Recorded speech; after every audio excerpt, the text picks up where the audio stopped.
जय जवान जय किसान साथियों, अफीम नीति जारी नहीं होने से किसानों में छाई है मायूसी। वहीं बड़ी खबर ये निकल करके आ रही है कि अफीम नीति 1 वर्ष के लिए जारी होनी है, लेकिन वित्त मंत्री निर्मला सीतारमण को समय नहीं है अफीम नीति पर हस्ताक्षर करने का।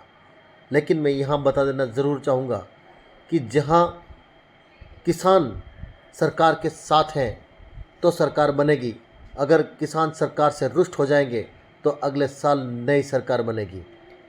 जहाँ किसानों को जो नज़रअंदाज करता है उसको किसान उखाड़ फेंकते हैं। मैं यहाँ ज़रूर बता देना चाहूँगा कि किसानों की सरकार को सुनना ज़रूर चाहिए। अगर नहीं सुनेंगे तो किसानों को मजबूरन सरकार के खिलाफ आवाज़ बुलंद करनी होगी। किस प्रकार की मांगे और क्या कहना चाहेंगे इसको लेकर? सर, पूरी तरह से एक तरह से आपको ज्ञापन अभी भी दिया है, किस तरह का ज्ञापन होगा? इसमें अफीम नीति हज पर 5 तारीख से पहले जारी हो जाती है, यानी 5 अक्टूबर से पहले जारी हो जाती है। लेकिन इस बार 25 अक्टूबर हो गया है, अभी तक अफीम नीति जारी नहीं हुई है। अफीम नीति जारी नहीं होने से किसान असमंजस में है कि कब और कैसे हमें फसल काश्त करनी है। 2 तरह से अफीम काश्त हो रही है, एक गम के तरफ और एक CPS में।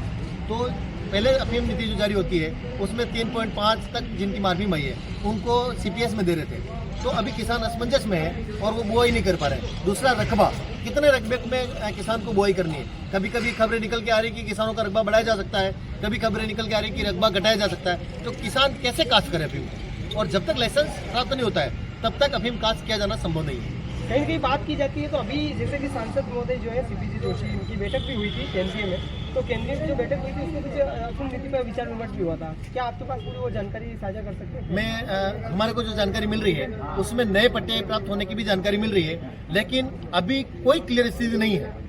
23 अक्टूबर आज हो गया है, 23 अक्टूबर तक भी अफीम नीति अगर जारी नहीं हुई है और न ही कोई क्लियरेंस है तो फिर किसान खेती कैसे करेगा?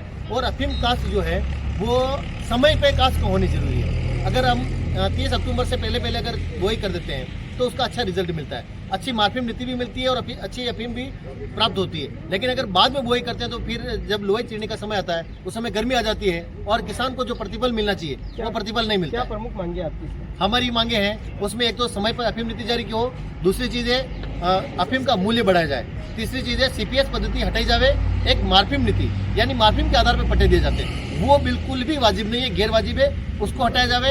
एक है धारा 8/29 जिसमें जिस किसान ने लुवाई चिराई कर ली, डोडा सरकार पकड़ती है तो उसमें धारा 8/29 नारकोटिक्स एक्ट के लगाते हैं और NDPS की कार्रवाई करते हैं, जबकि उसमें कोई भी अफीम की मात्रा नहीं होती, यानी कि नशे की मात्रा नहीं होती है और उसका निस्तारण का काम होता है आबकारी विभाग का। तो उसे धारा 8/29 को हटाया जा करके उस डोडा चूरा जिसकी लुवाई चुराई हो गई है उसको आबकारी विभाग को कार्रवाई का अधिकार देना है। एक मांग हमारी है कि जो बुआई करवा रहे हैं हम वो 2 भूखंड में कम से कम होने चाहिए ताकि आपस में भाई लड़े नहीं और आराम से काश्त की जा सके। आपने जो मांगे रखी है यानी कि सरकार से, ये अगर मांगे नहीं होती है तो क्या किया जाएगा? आगे की क्या रणनीति है हमारी? बहुत जल्द अगर हमारा यह है 25 से 30 के बीच में अगर अफीम नीति नहीं आती है तो फिर हम बड़े स्तर पर चित्तौड़ में महापड़ाव डालने की करेंगे। ये थे हमारे साथ जो कि दुर्गेश जोशी, जिन्होंने अफीम नीति यानी कि इनकी जो मुख्य मांगे हैं 4 सूत्रीय मांगों के साथ केंद्र सरकार से जो मांगे हैं उनको लेकर यहाँ पर ज्ञापन दिया गया है। हालांकि इसको लेकर पूरी जानकारी साझा की जाएगी। लगे रहिए बैक टू दैनिक पुकार, ब्यूरो रिपोर्ट, चित्तौड़गढ़, उदयपुर।